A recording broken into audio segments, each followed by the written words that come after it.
राधे राधे प्यारे भक्तों, ओम श्री गणपति नमो नमः। प्यारे भक्तों, आप सभी को अपने यूट्यूब चैनल रोहिणी ज्ञान में हार्दिक स्वागत है। आज हम प्रस्तुत करने वाले हैं बुधवार व्रत कथा। हिंदू धार्मिक मान्यताओं के अनुसार सप्ताह के सभी 7 दिन अलग अलग देवी देवताओं को समर्पित होता है। फिर उन्हीं के अनुसार पूजा आराधना की जाती है। बुधवार का दिन सभी देवी देवताओं में सबसे पहले पूजे जाने वाले भगवान गणेश को समर्पित होता है। बुधवार के दिन उपवास रखने का विशेष महत्व होता है, क्योंकि बुधवार के देवता भगवान गणेश बुद्धि के देवता हैं। ऐसे में बुधवार के दिन व्रत रखने पर जीवन में सुख समृद्धि आती है और समय मंगलमय रहता है। ऐसी मान्यता है कि जो भी व्यक्ति बुधवार के दिन व्रत रखता है और पूरे दिन भगवान गणेश की साधना करता है, उस व्यक्ति के जीवन में कभी भी धन और धान्य की कमी नहीं होती है। आइए सुनते हैं बुधवार व्रत की कथा। भगवान गणेश की 5 कथाएं हैं, ध्यान पूर्वक सुनते रहिएगा। कथा सुनने से पहले आप सभी को एक बात बता दूं कि अगर आप व्रत की कथा सुन रहे हैं तो कथा सुनते वक्त बीच में अधूरी छोड़कर ना कहीं जाएं, ना उठें। अगर आप ऐसा करते हैं तो भगवान का अपमान करते हैं, तो ऐसा आप कदाचित भी ना कीजिएगा। अगर आप मेरी कथा को अंत तक सुन रहे हैं तो कमेंट में ओम श्री गणेशाय नमो अवश्य लिखेगा, जिससे हमें पता चले कि आप मेरी कथा को अंत तक सुन रहे हैं। और लाइक कर चैनल को सब्सक्राइब कीजिएगा, शेयर भी कीजिएगा। तो अब ध्यानपूर्वक इस कथा को सुनिए। एक समय की बात है, एक व्यक्ति का विवाह हुआ, कई वर्ष बीत गए। विवाह के बाद उसकी पत्नी एक बार अपने मायके गई हुई थी। पत्नी के मायके में रहने के कई दिनों बाद उसका पति अपनी पत्नी को विदा कराने के लिए ससुराल पहुंचा। ससुराल में कुछ दिन तक रहने के बाद वह पत्नी को मायके से विदा कराने की बात अपने सास ससुर के कहे। बुधवार का दिन होने के कारण उनके सास ससुर ने कहा कि इस दिन बेटी ससुराल नहीं जा सकती, इस कारण विदाई नहीं हो सकती है।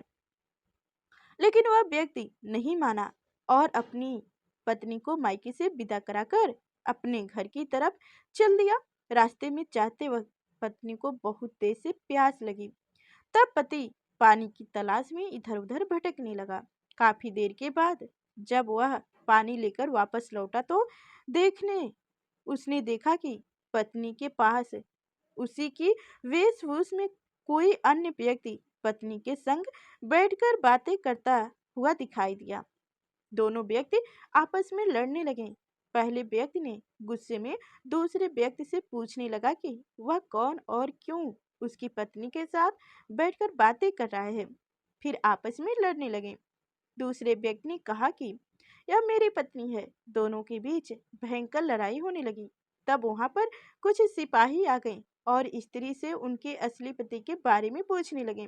दोनों व्यक्ति को देखकर स्त्री हैरान रह गई कि कौन मेरा पति है। वह दुविधा में पड़ गई, क्योंकि दोनों एक जैसे ही लग रहे थे। तब पहला व्यक्ति परेशान होकर मन में कहा कि भगवान, ये आपकी कैसी लीला है। तब आकाशवाणी हुई कि बुधवार के दिन पत्नी को विदा कराकर नहीं ले जाना चाहिए था। यह सब सुनकर पहला व्यक्ति समझ गया कि यह भगवान बुद्ध की लीला है। फिर वह व्यक्ति बुद्ध देव से प्रार्थना करने लगा और क्षमा मांगने लगा। फिर फौरन ही बुद्ध देव अंतर्ध्यान हो गए और उस व्यक्ति को अपनी पत्नी मिल गई। तभी से हर दिन बुधवार के दिन भगवान गणेश की पूजा होने लगी। भगवान गणेश की जय हो। तो अब सुनेंगे श्री गणेश एवं बुढ़िया माई की कहानी। एक बुढ़िया माई थी, मिट्टी के गणेश जी की पूजा करती थी। रोज बनाई रोज गल जाए। एक सेठ का मकान बन रहा था। वो बोली, पत्थर का गणेश बना दो। मिस्त्री बोले, जितने समय में हम तेरा पत्थर का गणेश गढ़ेंगे उतने समय में दीवार खड़ा कर लेंगे। बुढ़िया बोली, राम करे तुम्हारी दीवार टेढ़ी हो जाए। अब उनकी दीवार टेढ़ी हो गई। वो ढा देते, फिर भी वो टेढ़ी हो जाती। इस तरह करते करते शाम हो गई। शाम को सेठ आया। उसने कहा, आज कुछ भी काम नहीं किए हो। वो कहने लगे, एक बुढ़िया आई थी, वो कह रही थी कि मेरा पत्थर का गणेश बना दो। इसमें हमने नहीं गढ़ा तो उसने कहा तुम्हारी दीवार टेढ़ी हो जाए। तब से दीवार सीधी नहीं बन रही है। बनाते हैं और ढा देते हैं। सेठ ने बुढ़िया को बुलाया। सेठ ने कहा, हम तेरा सोने का गणेश गढ़वा देंगे, हमारी दीवार सीधी सेठ ने बुढ़िया को सोने का गणेश गढ़वा दिया। सेठ की दीवार सीधी हो गई। जैसे सेठ की दीवार सीधी की वैसे सबका करना। भगवान गणेश की जय हो। तो अब सुनेंगे भगवान गणेश की एक और प्रचलित कथा है। पौराणिक कथाओं के अनुसार एक गांव में एक विधवा अपनी बहू के साथ रहती थी। उसकी बहू मंदबुद्धि थी, जो अपनी भूख बर्दाश्त नहीं कर पाती थी और हमेशा खाने के लिए उतावला रहती थी। वह सबसे पहले उठकर खाना खाते, फिर घर के बाकी काम किया करती थी। एक दिन विधवा ने अपने घर पे पूजा कराने का सोचा, लेकिन वह थोड़ी परेशान थी क्योंकि उसकी बहू अगली सुबह उठते ही खाने के लिए दौड़ेगी और पूजा के लिए बनाए गए पकवान को जूठा कर देगी। अपनी बहू को पूजा के लिए बनाए गए पकवान से दूरी रखने के लिए विधवा ने एक तरीका निकाला। पूजा वाली सुबह उसने मटका लिया और उनके नीचे एक छेद कर दिया और अपनी बहू से बोली कि आज पूजा है, इसलिए खाना खाने से पहले पानी भर के ले आओ।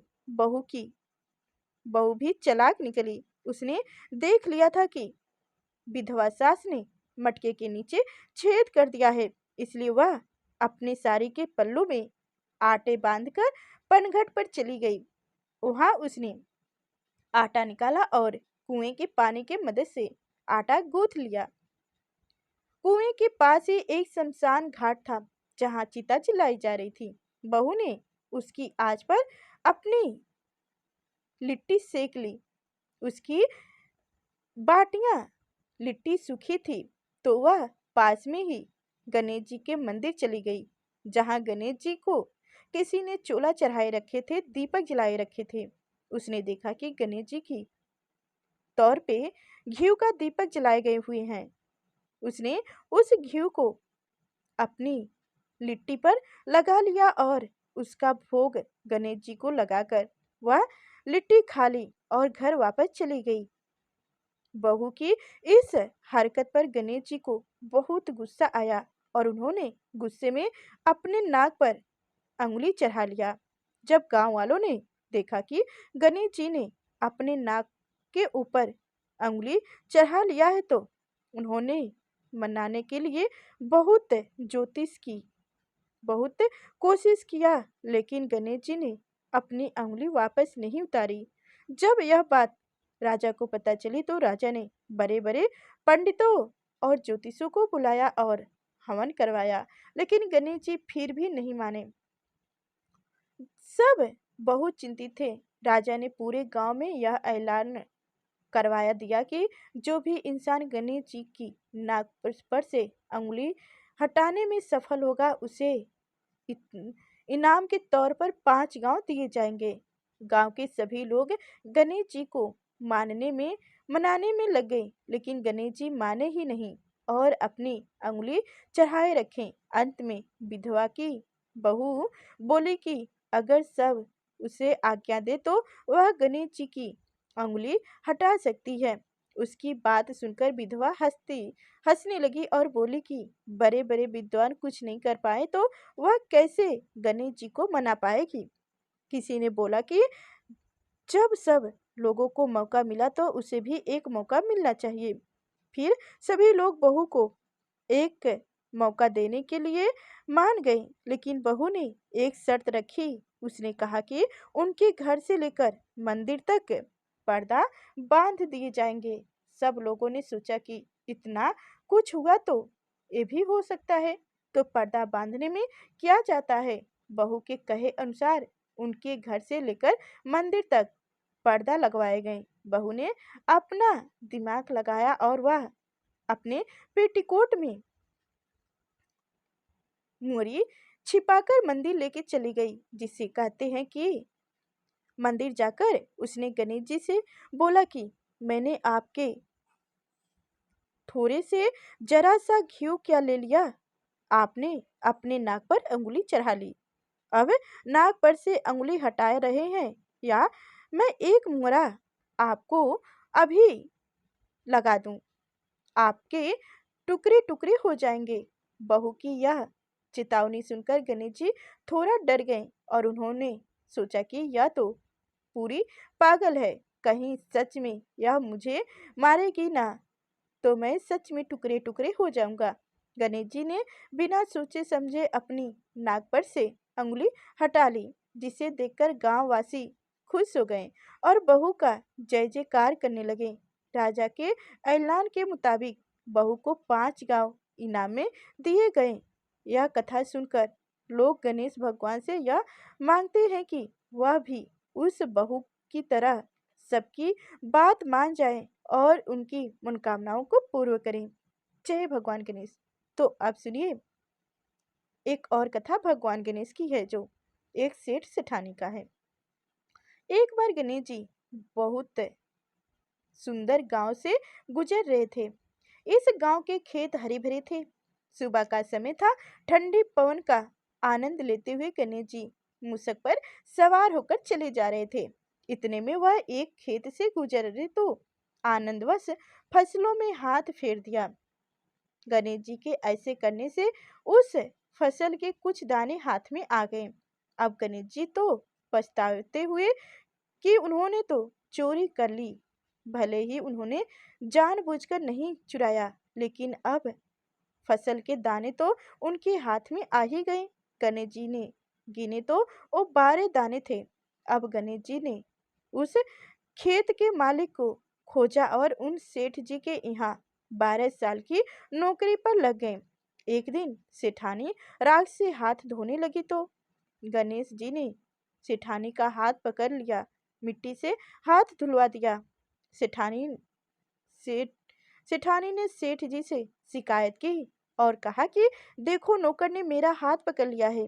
सेठ जी ने गणेश को बुलाकर पूछा कि तुमने सेठानी का हाथ क्यों पकड़ा। गणेश जी ने बोला कि मैंने तो बस एक कह रहा था कि राख से हाथ धोने से घर की लक्ष्मी नाराज होकर घर से चली जाती हैं और मिट्टी से हाथ धोने से आती हैं। सेठ जी ने सोचा कि गणेश ठीक ही कह रहा है। थोड़े दिनों के बाद कुंभ का मेला आया। सेठ जी ने कहा, गणेश सेठानी को कुंभ के मेले में स्नान कराकर ले आओ।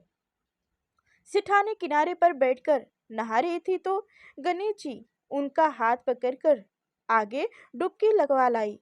घर आकर सेठानी ने सेठ से कहा कि गणेश तो मेरा इज्जत ही नहीं राखी और इतने सारे आदमियों के बीच में मुझे घसीट कर आगे पानी में ले गया। तब सेठ जी ने गणेश जी को पूछा कि ऐसा क्यों किया, तो गणेश जी ने कहा कि सेठानी किनारे बैठकर गंदे पानी से नहा रही थी तो मैंने आगे अच्छे पानी में डुबकी लगाकर ले आया। इससे आगे अगले जन्म में कुछ बहुत बड़े राजा और राजपाट मिलेगा। सेठ जी ने सोचा कि गणेश ठीक ही कह रहा है। एक दिन घर में पूजा पाठ हो रही थी, हवन हो रहा था। गणेश जी ने गणेश को कहा कि जाओ सेठानी को बुलाकर ले आओ। गणेश सेठानी को बुलाने गए तो सेठानी काली चुनरी ओढ़ कर चलने लगी तो गणेश जी ने काली चुनरी फाड़ दी और कहा कि लाल चुनरी ओढ़ के चलो। सेठानी नाराज होकर सो गई। सेठ जी ने आकर पूछा क्या बात है, तो सेठानी ने बोली कि गणेश ने मेरी चुनरी फाड़ दी। सेठ जी ने गणेश को बुलाकर बहुत डांटा तो गणेश जी ने कहा, पूजा पाठ में काला वस्त्र नहीं पहनते हैं, इसलिए मैंने लाल वस्त्र के लिए कहा। काला वस्त्र पहनने से कोई भी शुभ काम सफल नहीं होता है। फिर सेठ जी ने सोचा कि गणेश है तो समझदार। एक दिन सेठ जी पूजा कराने के लिए तो पंडित जी से बोला कि वो गणेश जी की मूर्ति लाना। पंडित जी ने मूर्ति गणेश जी का लाना भूल गया। अब क्या करें, तो गणेश जी ने बोला कि मेरे को ही मूर्ति बनाकर विराजमान कर लो, आपके सारे काम सफल हो जाएंगे। यह बात सुनकर सेठ जी को बहुत गुस्सा आया और वो बोले कि तुम तो अब तक सेठानी से ही मजाक करते थे, मेरे से भी करने लगे। तो गणेश जी ने कहा कि मैं मजाक नहीं कर रहा हूँ, मैं सच बात कह रहा हूँ। इतने में ही गणेश ने गणेश जी का रूप धारण कर लिए और सेठ और सेठानी ने ही गणेश जी की पूजा की। पूजा खत्म होते ही गणेश जी अंतर ध्यान हो गए। सेठ सेठानी को बहुत रोना आया और उन्होंने कहा कि हमारे पास तो गणेश जी रहते थे और हमने उनसे इतना काम कराया। तो गणेश जी ने सपने में आकर सेठ जी को कहा कि आपके खेत में से मैंने 12 अनाज के दाने तोड़ ली थे। इसी का इसी का दोष उतारने के लिए मैंने आपके यहाँ काम किया था। सेठ जी के करोड़ों की माया हो गई। हे गणेश जी महाराज, जैसे सेठानी जी को दिया वैसे सबको देना, कहते को सुनते को और सारे परिवार को देना। जय गणेश जी। तो इस तरह से अब सुनेंगे गणेश जी और खीर की कथाएं। एक बार गणेश जी ने पृथ्वी के मनुष्य परीक्षा लेने का विचार किया। वो अपना रूप बदलकर पृथ्वी पर भ्रमण करने लगे। उन्होंने एक बालक का रूप बना लिए। एक हाथ में एक चम्मच में दूध ले लिए और दूसरे हाथ में एक चुटकी चावल ले लिए और गली गली में घूमने लगे। साथ ही साथ आवाज लगाते चल रहे थे कि कोई मेरे लिए खीर बना दो, कोई मेरे लिए खीर बना दो। कोई भी उन पर ध्यान नहीं दे रहा था, बल्कि लोग उन पर हंस रहे थे। वो लगातार एक गांव के बाद दूसरे गांव में इसी तरह चक्कर लगाते हुए पुकारते रहे, पर कोई खीर बनाने के लिए तैयार नहीं हुआ था। सुबह से शाम हो गई। गणेश जी लगातार घूमते रहे। एक बुढ़िया थी, शाम के वक्त अपनी झोपड़ी के बाहर बैठी थी। तभी गणेश जी वहां से पुकारते हुए निकले तो कोई मेरी खीर बना दो, कोई मेरी खीर बना दो। बुढ़िया बहुत कोमल हृदय वाली स्त्री थी। उसने कहा, बेटा मैं तेरी खीर बना देता हूँ। गणेश जी ने कहा, मैया आपने घर में से दूध और चावल लेने के लिए बर्तन ले आओ।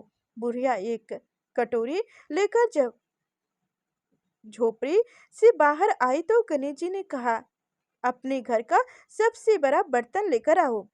बुढ़िया को थोड़ा झुंझुलाहट हुआ, पर उसने कहा, चलो बच्चों का मन राख लेते हैं। और आनंद जानकर वह अपने घर से सबसे बड़ा पतीला लेकर बाहर आई।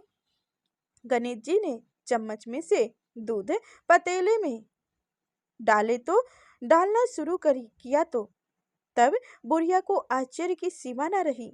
जब उसने देखा दूध से पूरा पतीली भर गया। एक के बाद एक वह बर्तन झोपड़ी बाहर लाते गए और उसमें गणेश जी दूध भरते चले गए। इस तरह से घर के सारे बर्तन दूध से लबालब भर गए। गणेश भगवान ने बुढ़िया से कहा, मैं स्नान करके आता हूँ, तब तक तुम खीर बना लो, मैं वापस आकर खाऊंगा। बुढ़िया ने पूछा, मैं इतनी सारी खीर का क्या करूंगा? इस पर गणपति जी बोले, सारे गांव में बंटवा दो। बुढ़िया ने बड़े प्यार से मानकर खीर बनाई। खीर की भानी भानी मीठी मीठी खुशबू चारों दिशाओं में फैल गई। खीर बनाने के बाद वह हर घर में जाकर खीर खाने का न्योता देने लगी। लोग उस पर हंसते रहे। बुढ़िया के घर में खाने को दाना नहीं और वह सारे गांव को खीर खाने की दावत दे रही है। लोगों को बहुत आश्चर्यजनक हुआ और खीर की खुशबू से लोग चीखे चिल्लाते आए। लोग सारा गांव बुढ़िया के घर में इकट्ठे हो गए। जब बुढ़िया की बहू को दावत की बात मालूम हुई तब वह सबसे पहले वहां पहुंच गई। उसने खीर से भरे पतीले को देखा। जब देखा तो उनके मुंह में पानी आ गए। उसे बड़ी जोर से भूख लगी हुई थी। उसने एक कटोरी में खीर निकाले और दरवाजे के पीछे बैठकर खाने की तैयारी करने लगी। उसी बीच एक छींटे गिर गए और गणपति जी को भोग लग गया और वह प्रसन्न हो गए। अब पूरे गांव को खाने की दावत देकर बुढ़िया वापस अपने घर आए तो उसने देखा बालक वापस आ गए थे। बुढ़िया ने कहा, बेटा खीर तैयार है, भोग लगा लो। गणपति जी बोले, माँ भोग तो लग चुकी है, मेरा पेट पूरी तरह से भर गया है, मैं प्रसन्न हूँ। अब तू खा ले, अपने परिवार और गांव वालों को खिला दे। बुढ़िया ने कहा, यह तो बहुत ज्यादा है, सबका पेट भर जाएगा, उसके बाद भी यह बच जाएगी। उस बीच खीर का मैं क्या करूंगी? इस पर गणेश जी बोले, उस बची खीर को रात में अपने घर के चारों कोने में रख देना। और बुढ़िया ने ऐसा ही किया। जब सारा गांव भी खा लिया, भोजन कर लिया, तब सारे खीर बचे हुए उसने उनके पात्रों के अनुसार घर के चारों तरफ रख दिया। सुबह उठकर उसने क्या देखा कि पीतलों में खीर के स्थान पर हीरे जवाहरात और मोती भर गए हैं। वह बहुत खुश हुई, उनकी सारी दरिद्रता दूर हो गई और वह आराम से रहने लगी। उसने गणपति जी का एक वह मंदिर बनवाया और साथ में एक बड़ा सा तालाब भी खुदवाया। इस तरह उसका नाम दूर दूर तक प्रसिद्ध हो गया। उस जगह वार्षिक मेले लगने लगे। लोग गणेश जी की कृपा प्राप्त करने के लिए उस स्थान पर पूजा करने और मन्नतें मानने के लिए आने लगे। गणेश जी सबकी मनोकामनाएं पूर्ण करने लगे। कहानी के अंत में वही मैं आज भी यही मनोकामनाएं दे रही हूँ कि कहते को, सुनते को, हुकार भरते को। जैसी कृपा गणेश भगवान ने बुढ़िया पर की, वैसे कृपा हम सब पर करना। भगवान गणेश की जय हो। तो प्यारे भक्तों, आप सभी को हमारी कथाएं कैसी लगी कमेंट में अवश्य बताइएगा। और अभी तक हमारे चैनल को सब्सक्राइब नहीं किए हैं तो सब्सक्राइब करके बेल आइकन की घंटी दबा दीजिएगा, ताकि आगे जब भी नवरात्रि व्रत की कथा लेकर आऊं तो सबसे पहले आप तक नोटिफिकेशन